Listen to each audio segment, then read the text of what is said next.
Mumbai Indians के खिलाड़ियों की वो दो गलती जो पड़ गई भारी और आरसीबी के खिलाफ मुंबई इंडियंस को बड़ी गलती का खामियाजा भुगतना पड़ा है।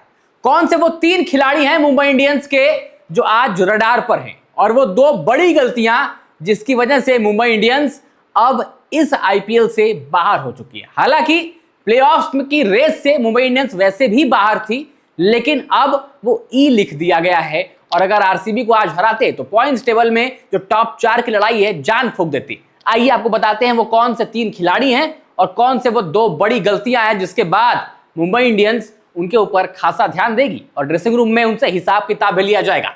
पहली गलती देखिए, 17 गेंदों में 30 रनों की आवश्यकता थी आरसीबी को मुकाबला जीतने के लिए। ये देखिए 17 गेंदें हैं, 30 रन है, स्ट्राइक पर कुणाल पांड्या है। 41 गेंदों में 61 रनों की पारी खेल रहे हैं। अब इनको लगा कि भाई अब छक्के मारने की जरूरत है क्योंकि मुकाबला अब जीतना था, ज्यादा डीप लेकर नहीं जाना था। कुणाल पांड्या गेंदबाजी कर रहा था, अल्लाह गजनफर शॉट डाले, शॉट खेला यहां पर, मारा हवा में, गेंद यहां ट्रेवल कर रही है। अब ये लग रहा था कि छक्का जाएगा या चौका जाएगा, लेकिन अगर आप यहां पर गेंद की ट्रैजेक्टरी देखें तो लग रहा था कि भाई अब ये तो बाउंड्री के पार नहीं जाएगी। यहां पर दो खिलाड़ी मुंबई इंडियंस के, एक है नमन धीर और एक है तिलक वर्मा। अब ये दोनों खिलाड़ी आपस में बात कर लोगे, हो सकता है कॉल किया होगा माइन या योर्स या जो भी है। यहां पर नमन धीर जो है वो गेंद के नीचे आते हैं, अच्छे फील्डर माने जाते हैं, कैच कंप्लीट भी करते हैं लेकिन बैलेंस नहीं बना पाते। अभी तक तो well inside the boundary skirtings हैं लेकिन बैलेंस नहीं होता और फिर इनको लगता है कि अगर मैं बाउंड्री के पार जाऊंगा तो गेंद थ्रो कर देता हूं। ऐसे हमने कोलैबोरेशंस में कैचेस बहुत सारे देखे हैं।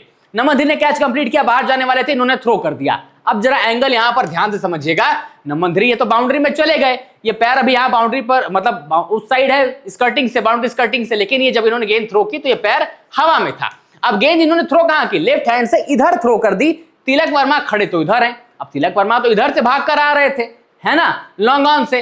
अब ये यहां पर डीप मिड विकेट से भाग कर आ रहे थे, इन्होंने कैच कंप्लीट किया यहां पर। अब जब इनको यहां थ्रो करना था इन्होंने थ्रो कर दिया उधर और कैच हो गया ड्रॉप। इसके बाद दोनों के बीच में बहस भी हुई, थोड़ी सी डिसअपॉइंटमेंट भी थी। नमन धीर कह रहे हैं कि अरे आपको तो यहां खड़ा होना चाहिए था, आप यहां क्या कर रहे हैं। तिलक वर्मा का पॉइंट ऑफ व्यू हो सकता है कि भाई अगर मैं आपके यहां आऊंगा तो आपको लगेगा ना कैच मैं लूंगा, कोलिजन ना हो जाए, उससे बचने के लिए मैं थोड़ा दूर ही खड़ा था और मुझे लगा होगा, इनको लगा होगा कि आप यहां थ्रो करेंगे। अब आप भागने की धुन में अगर इधर या इधर थ्रो कर दें तो ऐसे तो कैच नहीं कर पाऊंगा ना। आपको दिखता तो है कि आपका साथी खिलाड़ी कहां खड़ा, आप उधर ही थ्रो करते हैं, इधर करते हैं, इधर करते हैं, इधर करते हैं।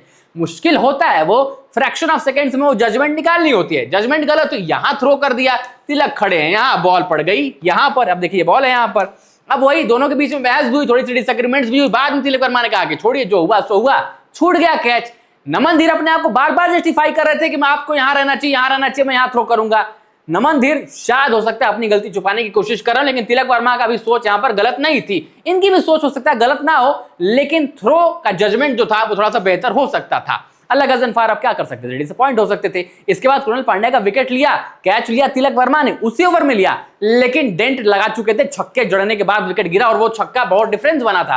अगर वो छक्के ना आते तो शायद आरसीबी पहले मुकाबला हार जाती। देखिए थ्रो कर दिया इधर, नमन धीर खड़े हैं यहां पर। अब देखिए थ्रो इधर जा रहा है इनका, जो गेंद दोबारा कैच करानी हो, नंबर यहां पर तिलक वर्मा खड़े हैं यहां पर, कैसे कैच हो पाएगा। दूसरी सबसे बड़ी गलती, मुंबई इंडियंस जब बल्लेबाजी कर रही थी, अपनी पारी का आखिरी ओवर जो था इनकी मुंबई इंडियंस का, उसकी आखिरी गेंद राशिद सलामत गेंदबाजी कर रहे थे। यहां पर थे दीपक चहर।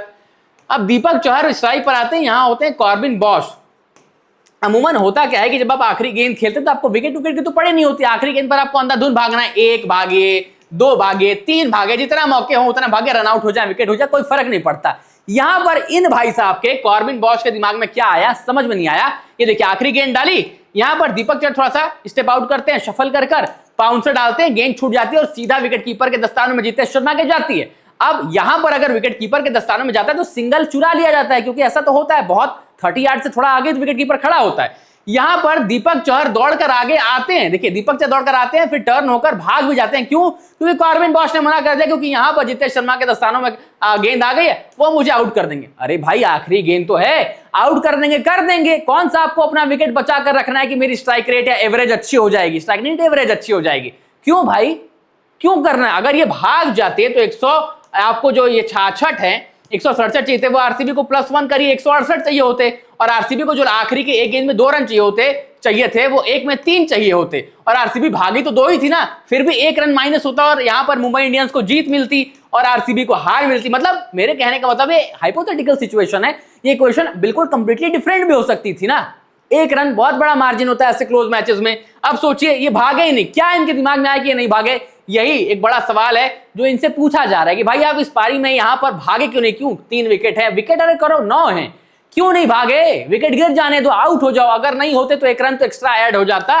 तो सोचिए ये 2 बड़ी गलतियां, एक तो पहले वो जो आपने फंबल किया कैचिंग में, किधर देना है किधर देना है किधर खड़ा होना है, दूसरा ये भाई साहब हिले ही नहीं, भागे ही नहीं, क्यों डिनाई कर दिया वो सिंगल, समझ से बाहर है। और यही 2 गलतियां जो थी मुंबई इंडियंस की तरफ से बहुत भारी पड़ी हैं और इन 3 खिलाड़ियों ने बड़ा ब्लंडर किया है। अब इस पर आप क्या सोचते हैं, क्या ये बड़ी गलतियां हैं या खासतौर से कॉर्बिन बॉश की? क्योंकि वहां पर जो तिलक वर्मा नमन धीर का कैच था, चलो ठीक है, थोड़ा सा वो फ्रैक्शन ऑफ सेकेंड्स में सोच की फर्क आ जाती है कि कितना तेज सोचते हैं, बहुत कम रिएक्शन टाइम होता है, रिएक्टिव टाइम बहुत कम होता है। यहां पर तो साफ साफ भागना चाहिए था ना भाई साहब को, भागे नहीं कॉर्बिन बॉश, क्यों हमें नहीं पता।